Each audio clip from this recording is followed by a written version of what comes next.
What does it take to move from recovery to wholeness and expansion, and to rewrite your identity where you're no longer carrying things about what you did or your actions to define you, but limitless potential is available. We can recreate ourselves every single day.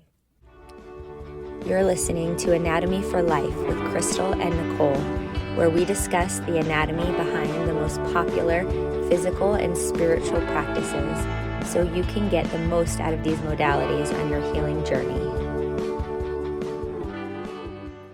Welcome to the podcast, Anatomy for Life. I'm Crystal, and today I have a really special guest and an old friend, Robbie Law. What's up, Crystal? How are you? I'm good. Welcome. Thank you for being here. I'm really excited about today's topic. There's been a lot of things on my heart, and I've also been really excited to reconnect with Robbie because he's helped me so much in my personal development and also business consulting and things in the past. So before we get into that, we're going to go ahead and tune in like we usually do. So if you're in a place where it's safe to, close your eyes and notice your inhale.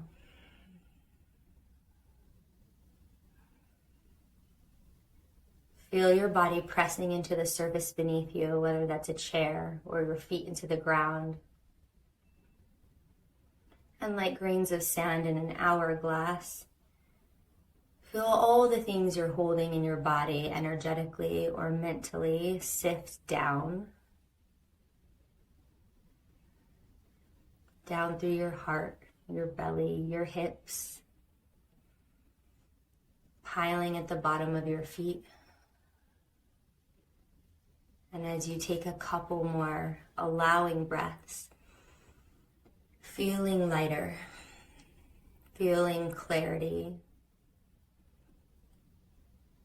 and then coming back to presence with a final exhale when you feel complete.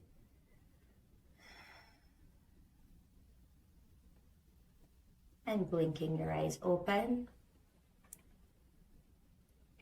Okay. So, Robbie has an interesting history. He's now a consultant for businesses, but I just kind of want to let Robbie tell us a little bit about how he would label what he does right now, what he's doing, and then color that with some texture about how you got there. Yeah. First, I got to say thanks for that little, what did you call it? We call it a tune-in. A tune-in. Yeah. I feel so tuned in. Thank you. It's working. That's awesome. I've been in platform speaking, and I remember one time we did a 3-minute meditation on stage together, a focus meditation. And oh my gosh, to get a whole group of people in that same vibration was really fun. You can steal it. I'm trademarking it as far as like I do it at the beginning of all my trainings and my sessions and everything I do, but you can have it. Do it at the beginning of all your things. Oh my gosh. I will give you credit. I'll be like, she taught me to tune in, and we're going to do it real fast because it is so nice. And honestly, before any level 10 meetings, I want to like do this with my team and go, hey, let's get connected and tune in, because I was feeling so stressed. So quick background, I've been in public speaking now for like 20 years. I've been on a lot of stages and mostly in a platform sell situation where I was actually selling on stage. So I don't get nervous in front of people like most. I used to, and I had a process of breathing right before it went up, a 60-second thing I went through. My mentor taught me to help me get more prepared, and now I use that still when I feel it, but man, I needed it before this podcast. I'm like sitting here going, what are we going to talk about? Like, I'm just Robbie. Here I am. Like, he's got this background, and he's just like, no, I'm just a guy. I've got 3 boys, and my wife, Annie, who we've been married now for 21 years. I was on the podcast last week, and we live here in Utah, have most of our lives, and love everything about it, and tried to move away and couldn't because we love it here. And so, yeah, that's a little bit about me. Yeah. And what are you doing now for work? So I'm a consultant. So I own a little firm, and I'm mostly a fractional CRO where I come in and help sales and marketing messaging be in line and with what we're fulfilling in the company.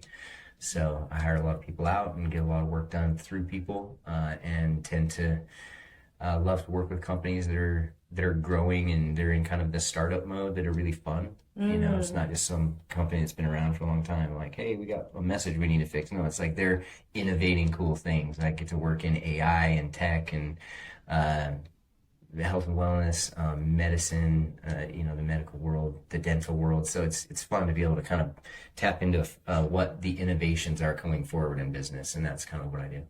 Wow, that's beautiful. I love it. And it's just more expansive of what you did with me when we were connected a few years ago. It's the same, like you said, but more. And I love that so much. I think one thing that lends you to being so good at that is just your love for people and encouragement, problem solving skills, belief in people. Like it's so cool to see all those things you're into. And technically, we are figuring out our messaging as we're getting forward motion on this podcast too. We call it Anatomy for Life. So I also appreciate that you love the medical field, and the nuances behind like our biology and our neurology and the stuff in the forefront of the research, because that always seems to play a piece into what we're talking about.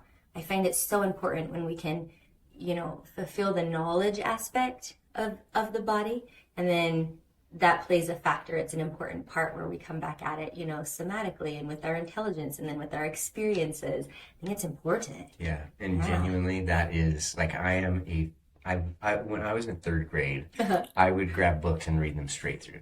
Like I loved reading. I was reading so young, and for me, I want to soak up knowledge.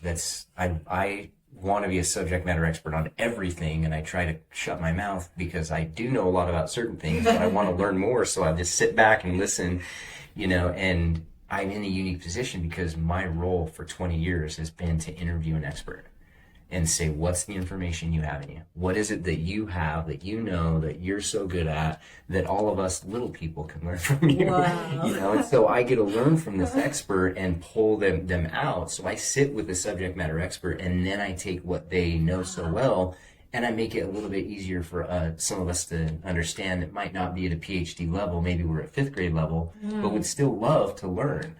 And so I get the opportunity to kind of sit at the feet of experts. That's what I was doing with you. Yeah, I was going, oh my wow. gosh, you've got this healing background, you know so much about meditation, you know all this. And I knew about it, and I've been meditating for a while, but I didn't have an understanding of what was going on with the physical side of my body. I didn't understand any of the what was going on with my neurology, nothing. Yeah. I just was kind of, oh, this is interesting. And so when I was talking to you, I was kind of saying, okay, you're a subject matter expert. How can we explore using this expertise in that? So it puts me in the seat of learning. Doesn't make me an expert, but it puts me around the knowledge. And it's like I'm under a microscope with some people, It's I fun. love that. I was going to go the other way today. Yeah. I'm going to be the interviewer. You're right. I will. I will. Thank I'll you. sit on my side this year. No, we can do the other thing another time, and we will. But I wonder if you could tell us just a little bit about how you got here. What are the important things in your life? What are some of the big emotional experiences and the things that give us texture to who you are and, make you so relatable, but also show us, how you've come to be in this particular situation? Well, first of all, I want to make sure I reframe this one. I have not figured it out at all. I am still so figuring it out. And I'm always on that journey of discovery in myself and finding the things that I can improve and correct. I think for me, and I think one of the things you and I talked about going into this podcast is, what are some of the key moments in your life and things that you went through that kind of help shape, I think, I'll use your words, the love that I have for other people. That is an important thing. Right before I got here, Annie and I were talking about the difference between love and masking something else with love, meaning that someone's afraid and they do something for you and they're doing it saying, I love you, and that's why I'm doing it, but really they're afraid. So it's not really out of love, it's out of fear. And then masking it with love. Almost like a fawn response, fight, flight, fawn. Yeah, Freeze. Definitely. Yeah. And so when I think of that, I go, what kind of shaped me into someone who really, and if you know me, I'm I do love first in all situations. It's very rare that you're not going to find that in me. And I think it's because, I made choices over my life that give me compassion for people that also made choices that affected them physically, things that affected them financially, things that affected relationships, and I have to give myself love for some of my own decisions. And so learning how to do that has really shaped me. And, whenever I think about that, I think of my time as an opiate addict for probably 6 years of my life in a very shadowed way. That's one thing that I've found out about myself is I have to be open about everything that I am with the people I care about. Otherwise, I have shadows that will follow me around. And it's happened, a few different stages in my life where communication faltered, and in turn, my life went in a direction that I look back and go, how did that ever happen? But I still have to find a way to love myself because it's still in the past. It's still not me right now. And I know that. But I got there, and I think back at the time of when I was an opiate addict, and I sometimes wonder how I made it. There were times where I woke up. This is such a weird story because it never happened like this for me when I traveled, but I traveled and I stayed at the Beverly Hills Hilton. Okay. Or the Beverly Hills Hotel, not Hilton. Beverly Hills Hotel. Like, we've seen it from this show, Beverly Hills Cop, and I was a kid. It has the white sign, the whole thing. It's like, I remember going, oh my gosh, I'm going to stay in this place. And I see Billy Zane, this actor, is in the lobby, and I'm going, oh my gosh, I'm going to stay in this place. I'm so excited, and I go to my room, and I'm an opiate addict. And so we're meeting for dinner, and we're just walking to the place we were eating at. I think it's Cheesecake Factory or something. And I go in my room, and I go through my process of using. And sorry, it's hard to relive this because I relive it, but I also, it's still big. Yeah. And anyway, I woke up 2 hours later and not really knowing how I made it. Like going, oh my gosh, I'm still alive, but what time is it? Where am I? What am I doing? And I got dressed really fast and went to meet my team. And they're like, what's going on? And I must have just looked terrible because they're like, what's going on? I'm like, oh, I'm fine, That was like one of the last times I ever used. And I remember there was this individual, her name's, she's a yoga nidra specialist. And she had this Joe Dispenza story that I'd heard in Breaking the Habits of Being Yourself, where they use the quantum field, the way they explained it. Yes. I really don't still even have words to explain some of the stuff that I believe but have experienced, and so I have that belief because of that experience. Yeah. But I'm sorry about that. But she taught us about this yoga nidra where Joe Dispenza mentions going back and praying for yourself and going and being with yourself. And they showed this study, and it was very compelling, and it was amazing. So wow. I thought I'd try it. I thought, okay, I'm going to try this. And this was maybe 2015. This was after the Beverly Hills Hotel experience? Yeah. So 2009 is when that experience happens. Now we're in 2015. Sorry, let me catch you all the way up. So we're in 2015, and I'm like, I'm going through a lot. I want to fix this. I want to love myself. I want to look in the mirror and see myself. Because you were still carrying the shame and the weight. Yeah, sorry, I'm really disjointed with this. No, I'm just going to put it back together. You're not, but for the listeners and for me, wanted to understand because it's helpful to see the path, because that didn't just happen and then go away. Like, you're sitting there in 2015 and something is left unearthed or unresolved with that in particular. Yeah. Okay. So it was unresolved. I had stopped using, but I was still like in the recovery. Like, I was still hating myself for it and can't believe I did this and put myself in these situations and going through that. So I'm going through that, and I learned this yoga nidra thing from Jana. I remember her name was Jana. Jana Romer. She's amazing. Roemer. Like, look her up. She's super awesome. I will. But she did this yoga nidra. She taught us this, and then I thought, it doesn't hurt to try. So what it basically was you go and sit in meditation, and then you think back to a time and you go back to yourself and you treat that situation differently than you had before. Okay. And I had avoided thinking about it. I'd avoided that moment. Like, this happened a couple of different times where I passed out after using and didn't know where I was or didn't know what happened and could have died or whatever. I don't know. And so I go back in this yoga nidra to this moment, and I stood over myself and I loved myself and cheered myself on and said you would get through it and everything's going to be okay. And I truly loved myself. And that was 6 years later. And I don't know if I made an impact on myself in 2009 with my prayers in that moment, that meditation of going back there with myself, or if 2015 made me go, you just washed yourself. You're fine. You're not that person anymore. You've been through so much since then. And it let me kind of relive that 6 years.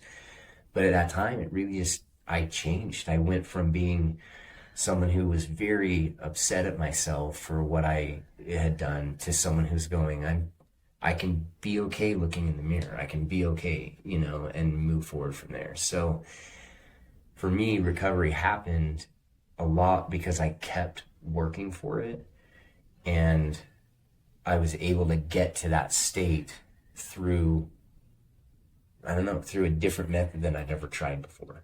You know, so I feel like I tried everything. I prayed, I fasted, I'd been to the temple, I'd done all the Mormon things. I did all the things that you try to do to try and get healed. And I finally felt like I understood what I needed to do to get there. Wow, so that's powerful. Probably a long, rambling, powerful, hopefully it made sense. It did, and thank you for sharing that, because the practice, I mean, the chronology of it was powerful, and the rawness of your vulnerability of, like, you know, showing us, because it's so relatable that some of these things happen, but they are staying with us and they are coloring our experiences and they are still present with us today, right? And there is trauma, and it's so fascinating to me that you were in recovery through that period, and you even said that, you labeled it that, but there was a stark moment between carrying something and then a practice and a witnessing that led you back to a place where you finally felt like you were free of it. And those are my words, not your words. What did you say? You said, how did you describe it? Like the before and after that meditative practice? I don't know. I think I was rambling. I don't think I had a good sentence that I could re-say, but I can tell you the way I felt is I felt like I could look myself in the mirror, look myself in the eyes and go, you're a good person. And that's it was the first time in a really long time I could do that. Now, I don't know that it happened in 2015 when that moment happened, but it started to feel that way when I was looking in the mirror, where I could go, okay, man, you're past it. It's behind you. And that's what I feel like I went from recovery to wholeness, where I was like, hey, I'm whole in that. Now, wholeness for me still took time. 2015 was part of the hardest time of my life because I went through other things, other addictions, other challenges that I'm now going. Now I'm having to look at myself and go, oh, here we go again. Here's this guy that keeps doing these stupid things, and I don't have words sometimes to explain my actions. I only have an understanding of the way the world works, and we're all put in different situations. We're all put in those situations in different ways. We're all put in those situations with different backgrounds and histories and all of that stuff. And how we react in those situations, we will all do it differently sometimes. Now, there are some situations where we go, there are these specific actions, or you never do these things, and all of that, where we can all kind of agree on. But when it comes to, choices we make, this is why I have compassion for people. I go, man, if I'm someone who claims to function at a high enough level to help people, my role is help everywhere I go. That's literally the position they put me in. It's telling me what to do, help me. And if I'm in that position, but I don't know how to manage myself, then I'm putting myself in the wrong position. I've been put in the position because I do know how to manage myself. And it's because I've learned that I have that contrast. I know what I was doing when I didn't make good choices.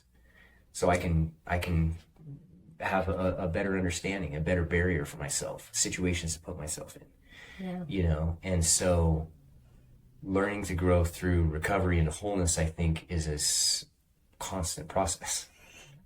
Yeah. It's like recovery from what? Like what part of my life are you talking about recovering from? Are we talking about my addictions? Or are we talking about some friendships or relationships or business deals that went bad, or you know, feelings we had towards our own belief systems? Like all of those things are recovery. So relatable. Yeah, or the things I did yesterday, or the way I was participating a couple hours ago. Yeah. I feel like it's the circle, but as long as the spiral has an upward motion, we can keep coming back to that circle.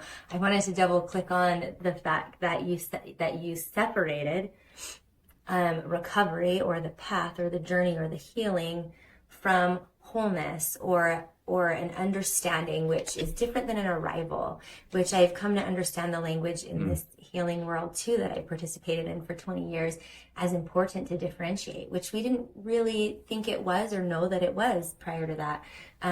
But there's not an arrival that you come to, but there's an understanding. And so once you have the understanding, like you said, my recovery, and then started experiencing wholeness, I think it's like a frame of reference you started having, right? In 2015, I've experienced that too, where I've started to tap into an understanding of wholeness, grace, and compassion for myself, and that all the parts of me are acceptable. And not only that, but my actions don't define me. My actions and my experiences are part of the whole, but I lost the language where that was me, right? Or that experience was who you are as a person. You said, I'm good.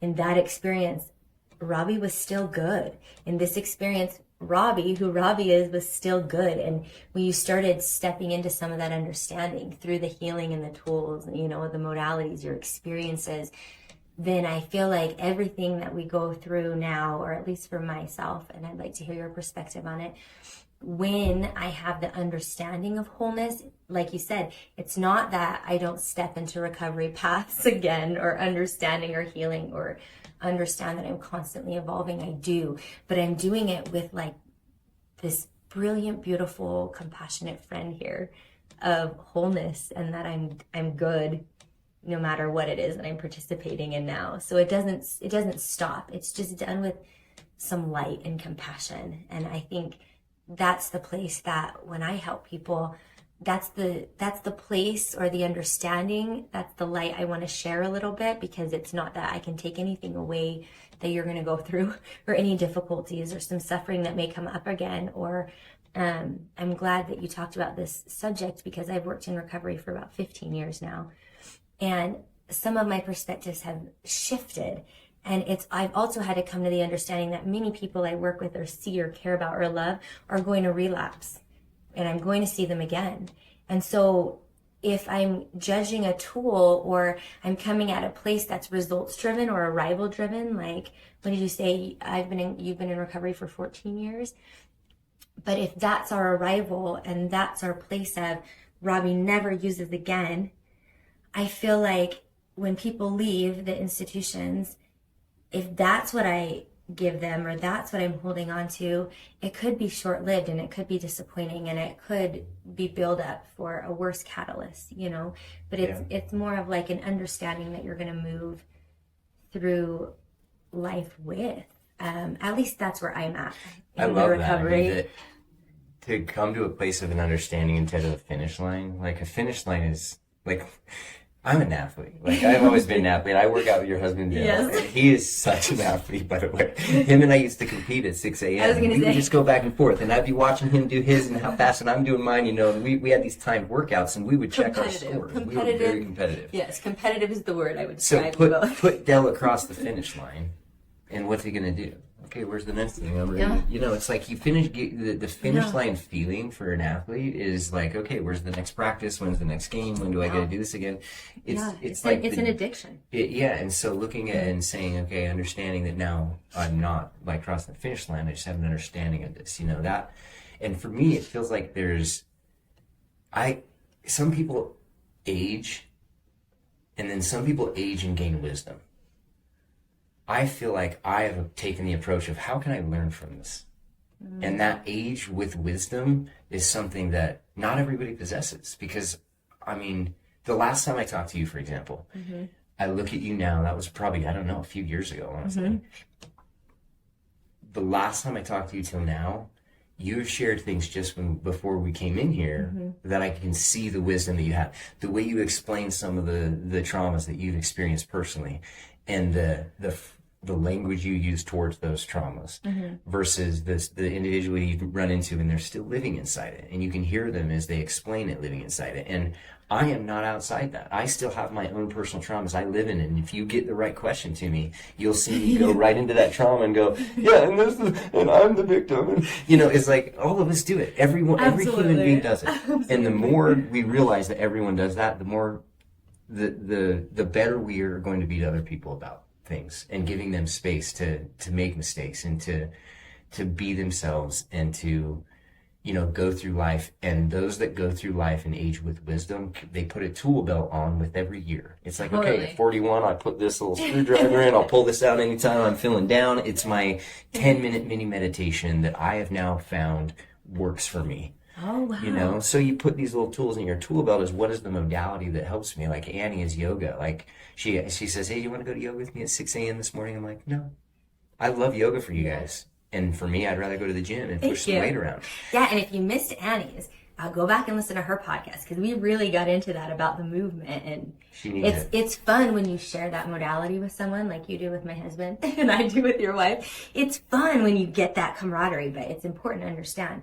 I've learned to say, probably, fortunately or unfortunately, I was teaching yoga for about 10 years before I learned to say, hey, if this doesn't work for you, that's okay. Yeah. It took me that long to be like, why isn't this working for everyone? And that really freed me up to have more compassion for people. I think people don't realize the problems they have until you help them realize it. But that doesn't, so they don't want your solution if they don't feel like they've got a problem that has a fix for it. And I think we do that with a lot of what we know in our own modalities.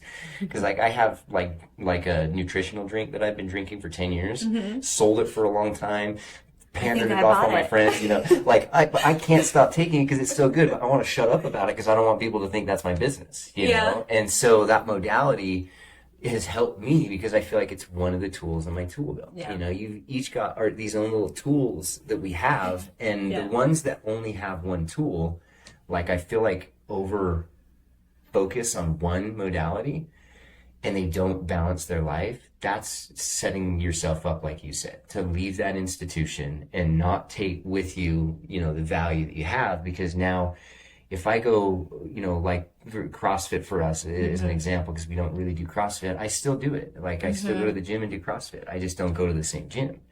So for me, I didn't like lose my ability to have that value in my life. You know, it's a huge value. Do I want to spend 6 days a week in there for 2 hours working out and building myself up to the biggest, most strong version of me? I don't have that in me anymore. That's not my role. You know, that's not the role that it plays in my life. The role it plays in my life is to keep me healthy, to keep me active, to give me good, good cardiovascular, to keep me, you know, stretching and moving, you know? I love that idea. What if it wasn't how good you were at a certain modality, but your ability to evolve through different modalities and your fluidity, right? And picking them up and dropping them. Yeah, as you grow, that is the measure of health, because I've done that too. And it takes some wisdom and years under your belt and some moving through that to figure that out. Like it takes some years of me CrossFitting, Pilates-ing, yoga-ing, but it takes some years of me having some hindsight to look back and say, thank goodness for my ability to move through those different modalities and be able to leave a place that I thought was everything for me, or leave a modality that I thought was the only way for me to heal. Like my ability to add to my tool belt, what a blessing. And in recovery, you know, they write their outpatient plans before they go. Some of them have yoga in it. Some of them have, you know, connection. Some of them have rock climbing. Some of them have journaling. I mean, they're all so vastly different, but they all have a lot of things, which is one thing that I do really love about recovery. I don't know if maybe this is a good segue, but this is something I really wanted to open a convo with you about, was the way we approach it and the new research that's coming out, right? So for a long time, so there's centers that don't use the STEPS programs. And I do like the STEPS programs. And that's mostly where I'm participating right now. And I wonder, because they're still kind of going through the steps, and there's facilities I see they're evolving with the new research and the modalities, and some that are not, and they just stick with the big book. I don't know if that's what you went through. But I almost wonder what your thoughts are surrounding the new research that's coming out. And so I'll give you a little bit of context. So maybe 15 years ago, it was either step-oriented or practice-oriented. And when you approach the neurology, it was that there's something mostly wrong in an addict's brain, in their endocrine system, or in their neurology, right? That's causing for their susceptibility to specifically either narcotic addictions, but really once you go opioids or narcotics or alcohol or something, any addiction, right, can be argued to fall into those categories. And so I feel like my first 5 or 6 years learning in that industry, the patient or the client was treated as if they had an illness that was biological or genetic. And so they will always have it. And what are they to do about it? Like, there's practices, there's medications, but they were almost labeled like this is something you're always going to carry. Like, I have the gene for hypoglycemia or something, right? Or I carry this gene for MS, or I'm probably always going to be dealing with this my whole life.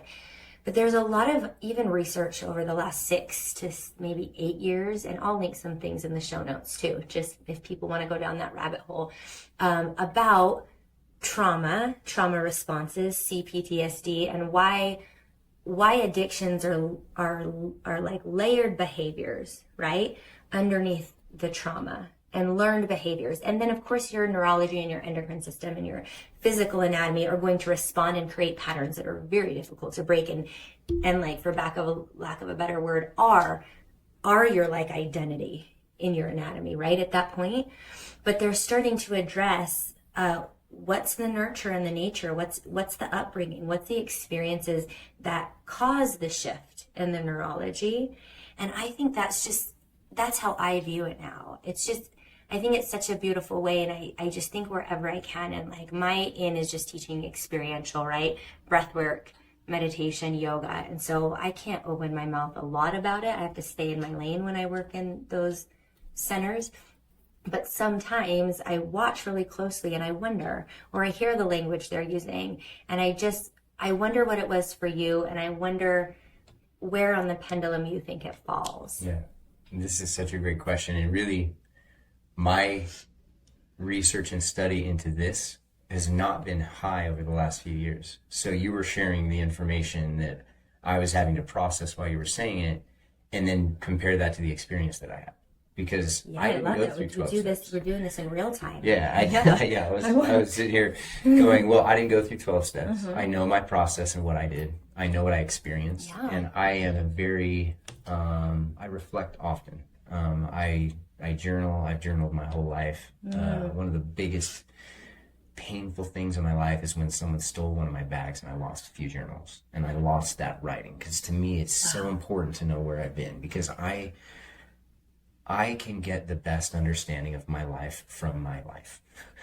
I need to know my own life. I need to think about it even though I don't want to sometimes. I need to find those moments in my childhood, my teen years, my college years, my early marriage, the addiction years, the other years. Yeah, you're doing the research. I have to go through that for me personally, because if I can do it with love, in the way that I was saying, and not look back angrily or in pain, or looking at it through, a lens of love and going, okay, let's learn from this.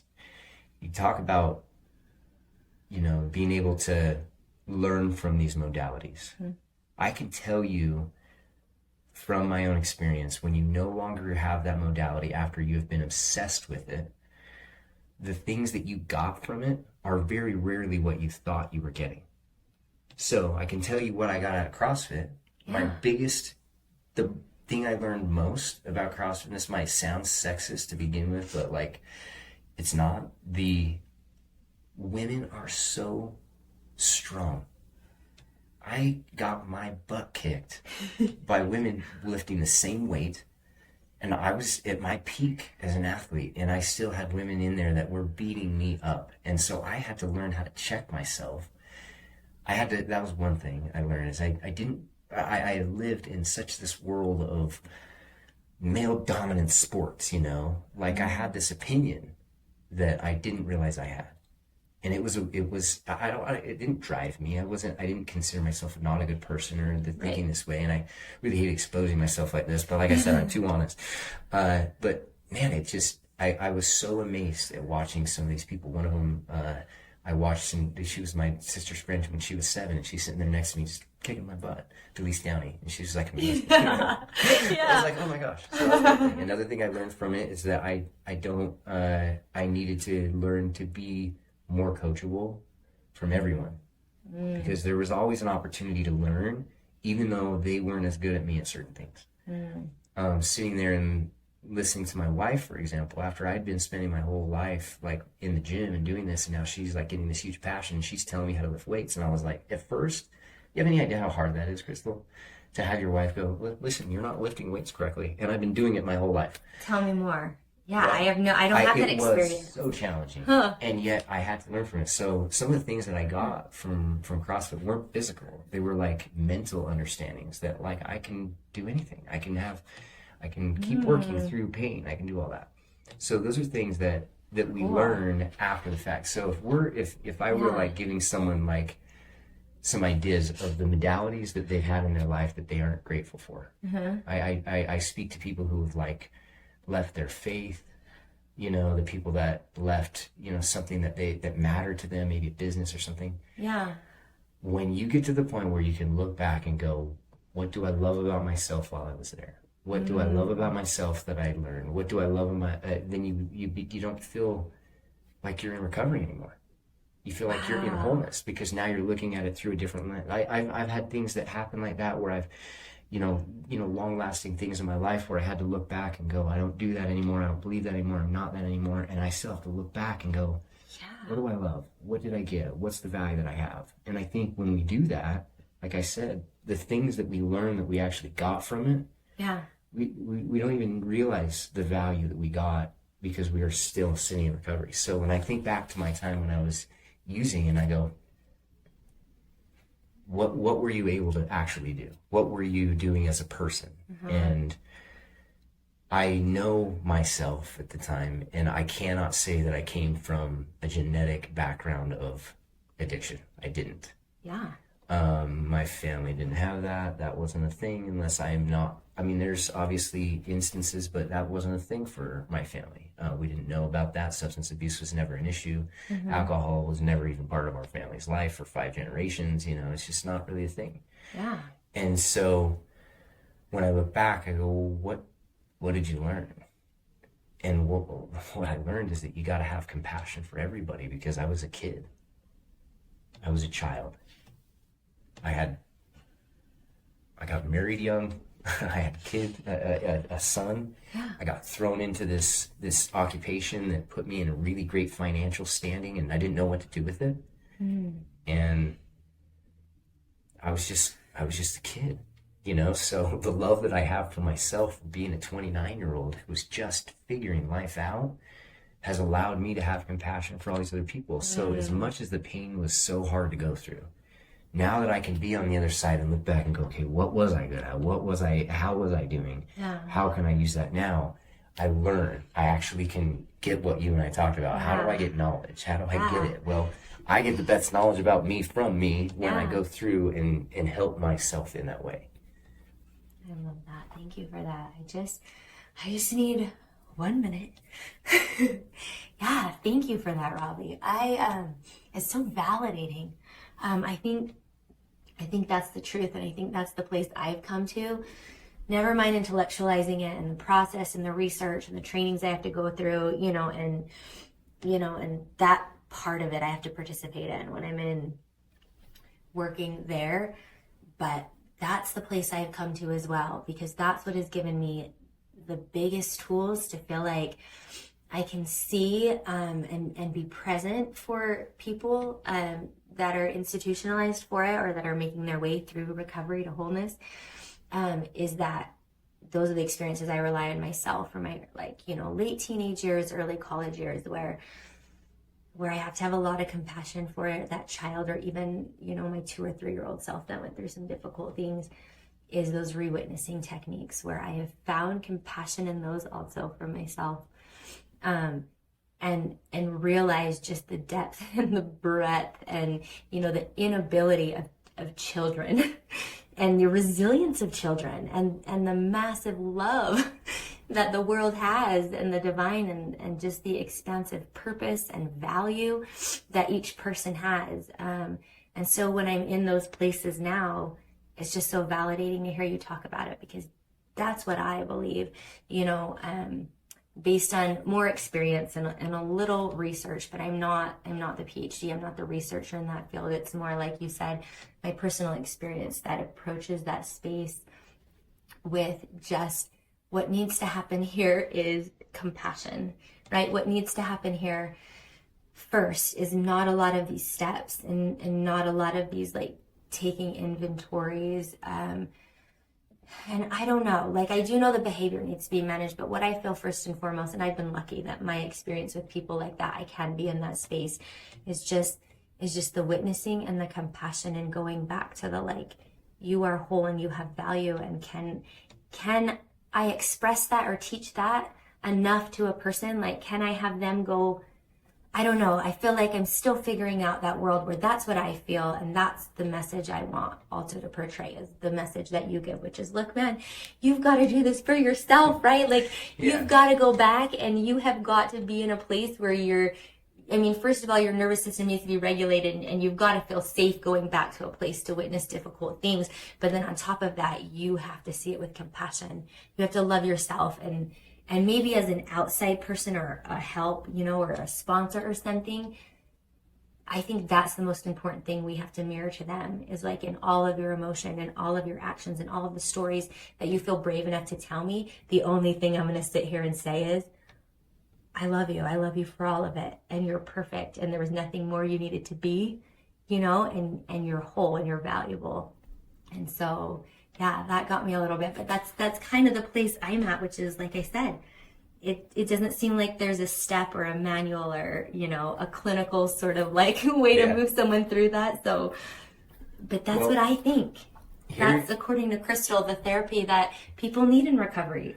Yeah, and when I think about what you said and what my experience was, I didn't have a system. I didn't have a process. And so we were talking about, you know, how, I don't know if this was before the podcast or whatever, but we're talking about how sometimes we label people, and we label someone, and then they believe that about themselves, you know, like in addiction, like we were saying, how do we even frame this? Because I don't consider myself a former opiate addict, you know, that's the label that and I said I don't know. Yeah, it's like the easiest for me to explain, but like, it's a label, and labels are important, and 12 steps is a label. And when I'm building curriculum with someone, which is kind of my main part of what I do, is I'm pulling out the expert's expertise and then saying, okay, let's lay this out for people. Well, the 12 steps is an expertise that's been laid out, and it's a label for people to follow. So I absolutely believe we need something like this. Yes. I feel like there's the reason you are creating a curriculum for what you teach is because it is a recovery process people are in to gain wholeness that you're helping them go through. Like, what is a church? It's a recovery process for people. Yeah, it's a map, it's a guide, it's a label, it's a curriculum. You know, having a curriculum to get out of addiction is what 12 steps is. You know, and so I didn't have a curriculum, and genuinely I feel very blessed that I had good people around me. Like, I knew when I was, like, the way that I finally stopped when I was using is I was sitting outside my house, and Rochelle, Annie's friend, knocked on the window. She was, like, looking in, like, she goes, "Are you okay?" Like, she could tell I was, like, you know, not doing good. And I was just sitting there so vacant, because I was, like, doing fine financially. I was working out, and my body looked fine. I was looking at as a high performing type person at the time, you know, in my occupation. I was, you know, all those things, and I was so alone inside because I wasn't telling anybody. So I was all alone except for me and the person I got it from. Yeah. So I'm sitting there in this mess, and she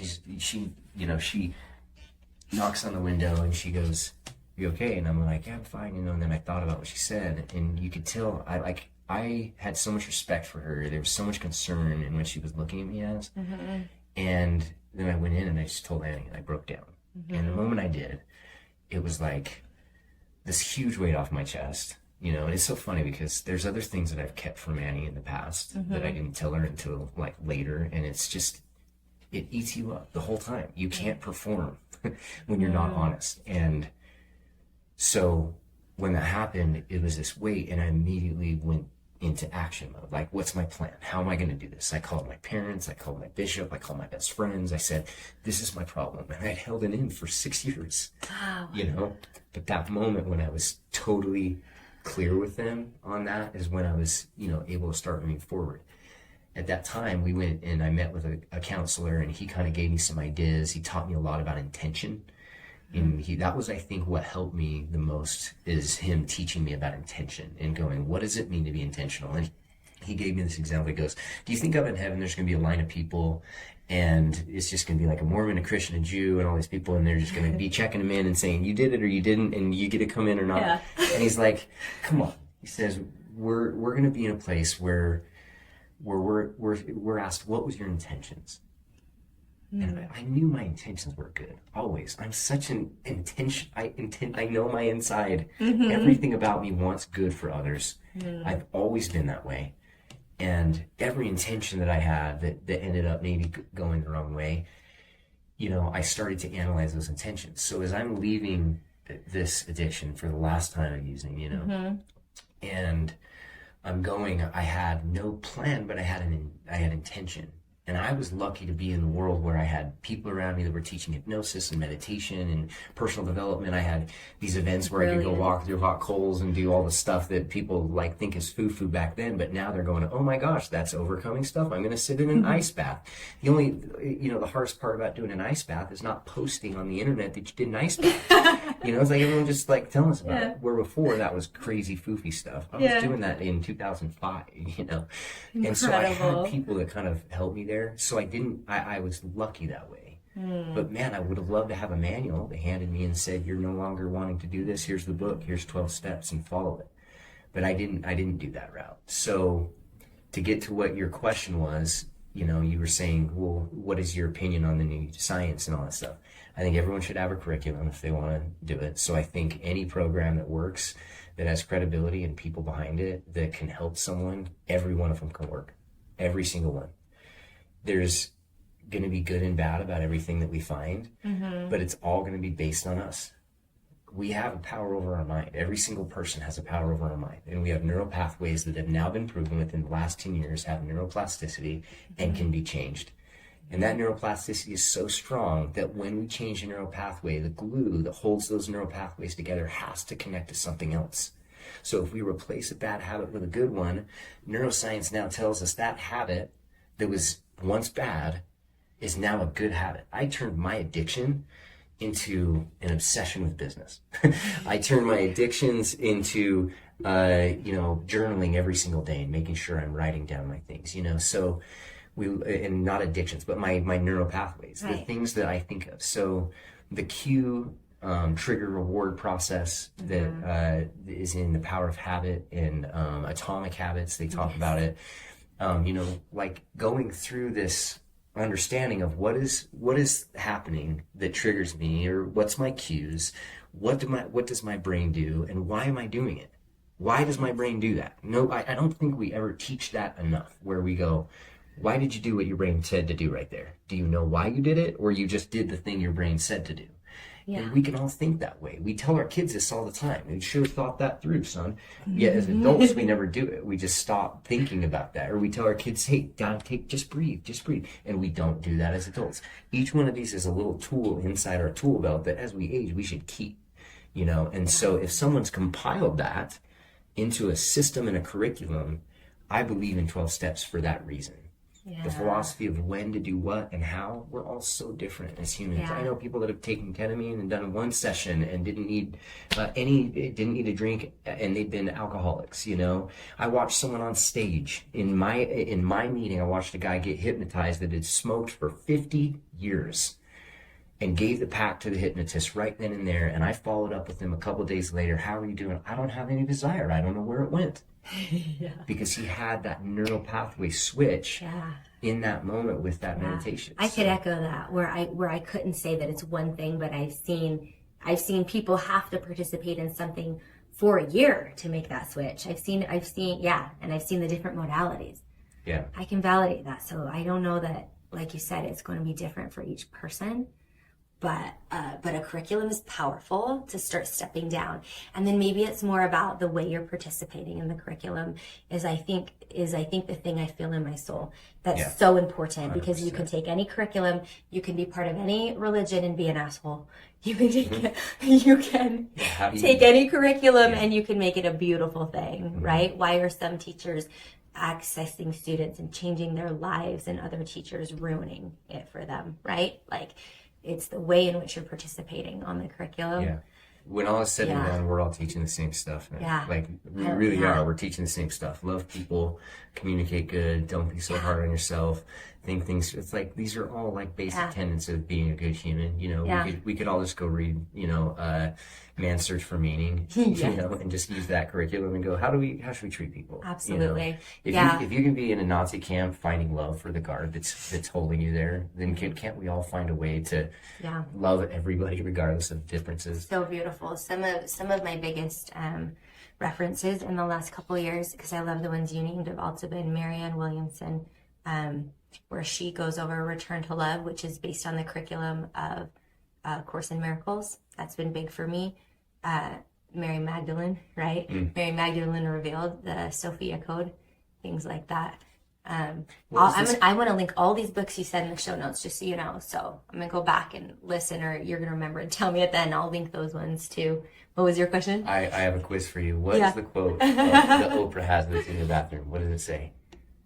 What does it say? I don't know. It was so good. And my gosh. Okay, that's a card deck I got because that's my daughter's. Yeah. The fancy bathroom is my daughter's bathroom. And you can switch those out. Okay. So and last I saw it, I don't think the Oprah quote was there. I can't remember. It's really short, but it was such a great quote, So anyways. Yes, that's a good one too. Yeah, we'll end on Oprah's quote that we don't know about. Well, and what I really mostly want to end on and sum up is, I just want you to tell us a little bit about what it is that you do for B2B and businesses now, like what it is in your business, like about, I think you said a little bit about the curriculums you create, in case there's any listeners out there who could use your skills. I also want you to plug Grounded a little bit. Okay. I'm really excited about that and how people can kind of get in touch with you and all of those things. Sure, yeah. I mean, I don't love to do a business plug on this important podcast where we're talking about all these amazing but things. Doesn't it all apply? I don't feel like it's shameless. Everywhere I go. Shameless. I feel like if people can contact you for the help, I mean, you're wonderful, and that's good help. And if Grounded can help people, yeah, for sure. No, I appreciate you giving me the opportunity. So I'll talk about Grounded first. My wife and I are on our RV trip and realizing how tough it is to really truly get into nature and reflect on everything that we were doing and be able to find a cozy place to sit all the time, whether we're in the beach or up in the mountains. We would carry these big long rugs and try and like make it comfortable for the kids, just make it good, Yeah. And so we thought of this, and we now have a prototype of the product, and we're going through right now comparing different fabrics and working with getting our version 2.0 so that we can go to production. And so we've got a really neat backpack system to get people out into nature, and there's some technology that goes along with that is an app that will help us in a lot of different ways to track what we're doing and why we're trying to be mindful, why we're getting out of nature. And it's kind of something that I am a big journaler. If you've ever seen my journal, it's like very in depth. I haven't, but now I want so to. Everybody that sees it is like, I wish I had the time to do that. And I'm like, nobody has the time. And this is like my passion. I love to do this. But, I still want, people to be able to get value, our goal is that people can get value out of their connections, and that we can connect people better with nature, with themselves, and with each other. And there's science that proves that when we are in nature, and when we are silent, and when we are in good connection with other humans, that it increases our physiology, it helps our health, it gives us more energy, all the things that we're looking for. So we're looking to do that. We had a huge, our RV trip was a huge turning point for us in our life, and we're now going, well, we want to show other people it doesn't have to be an RV traveling around the country. You can just do it right where you are. Yeah, and like another tool for their tool. Another tool. Yeah, thank you. Yeah, so that's Grounded. You can check that out at yougrounded.com, yougrounded.com. And I don't even know if the website's up yet, but by the time the podcast is up, I'll make sure something's there. And I primarily operate as a fractional CRO, where I go in and I help with sales, marketing, and matching that up with all the operations and fulfillment the company has. But my main role when I get in there and work is to work with the front-facing individuals in the company with their message, with their messaging. So some of the companies I work with are education companies where they are teaching people or training people.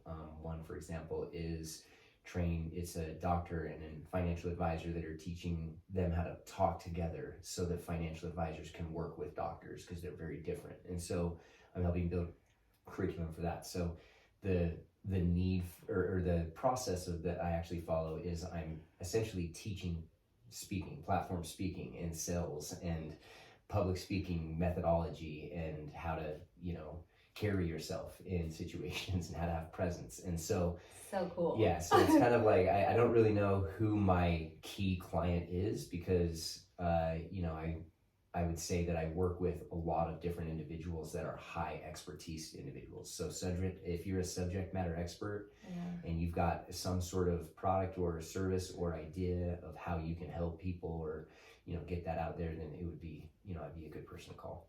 I think you just said it. I think you just figured it out. Yeah, that's the person. That's your key client. If you've got something, you're a subject matter expert, and you can get that out there. You can help with the messaging, marketing, curriculum. I mean, I know from what I've done in the last couple of years how important that piece is. It feels like if you don't have that piece, you're just throwing balls in the air, right? You're just kind of running around. So I think that's cool. I know I've benefited from some of your consulting and things like that, and we'll hope to work with you again. If I can say this, you are so good. You are so good at what you do. Thank I you. appreciate you so much. You're like the known one in the valley for being the person that does the yoga stuff and all the things. So thank you. I appreciate it, and I know you've got some curriculum that you want out.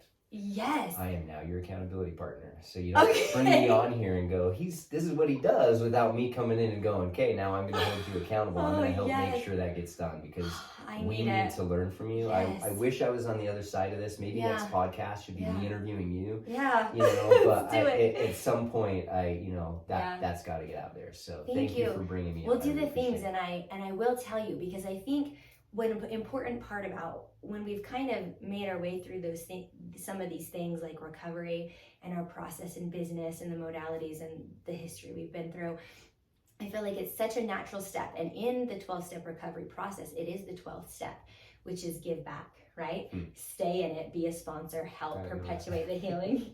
Now you know. Yeah. And you're already doing it. Like, you didn't need to know, and you already figured out the things. But that's why I feel like it's not shameless plugs, but it's who we are, and we get to live our passion in our business, and that's a beautiful way to be.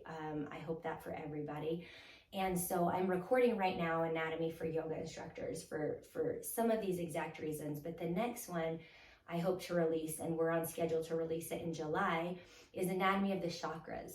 Oh my gosh, that's so cool. Yes. I was thinking like the best solution for these people is to heal their chakras. That was what I was thinking. I didn't want to say it. I was, because I'm like, I don't like giving advice. I like giving options. And when I give advice, I feel like I'm pointing somebody. When I'm giving options, I'm helping them point themselves. And so it's beautiful. And it's a brilliant way to do it, but you knew it, and it would have been fine with me. It's so good. It's so good. And so I feel like it falls under all the categories of, like, I like to help and teach instructors. I like to instruct instructors, instruct healers, instruct teachers, instruct trainers. And so I feel like in that, I don't want to leave anything uncovered. I want to go through the anatomical principles, right? Like your biology, your energetic principles, your physical principles, your neurological principles, like everything in every energy center that would help, you know, even someone like you, right? Like, if you want this, share this podcast, because this is stuff that we need. We need this. We need this. Yes. This is exactly what you need to do. Thank you. Wow, Yes. This is so cool. Once again, I gave you a direction. I didn't mean to give direction. This is one of those options that you have. Thank you. And I think it's a great option. I value your opinion, you know, and so that's how we co-create and figure the things out. But that one I'm really excited about. I feel like, you know, there's some winding, but when you kind of figure out the lane, I think that one is a good one for the lane. So I'm plugging that on that podcast too. I wouldn't be surprised if Robbie helps me and my partner Nicole. So my partner Nicole isn't here today because of what's going on in our business this month. But we're 50-50 partners, and she runs a lot of the marketing and the back end and the emails and all of that right now. So anyways, I wouldn't be surprised if you saw some of Robbie's influence in that release as well in July. Okay, but I'm excited. Yeah, follow us, contact us, comment things that you're interested in, definitely. Yeah, and you can find me at www.therobbieLaw.com. Oh, thank you. ROBBIE. Thank you. Yeah. Okay. Well, thanks for being here today. That was so for fun. Sure. Thank you. All right.